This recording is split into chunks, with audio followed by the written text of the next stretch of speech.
this morning, hindi nagkataon na dumating ka sa lugar na ito at narinig ang mensaheng ito sapagkat kasama sa dahilan ng Diyos. Gusto niya iparinig sa iyo na, anak, handa na akong ibalik lahat ng nawala sa iyo.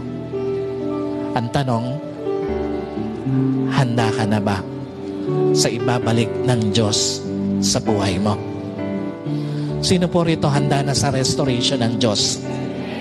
Financial, especially financial aspect ng kanyang buhay. And even relationship, marriage, at yung kalusugan. Alam niyo po, again, God has a season of restoration. At maniwala ka, pwedeng ito yung season ng Diyos para sa iyo.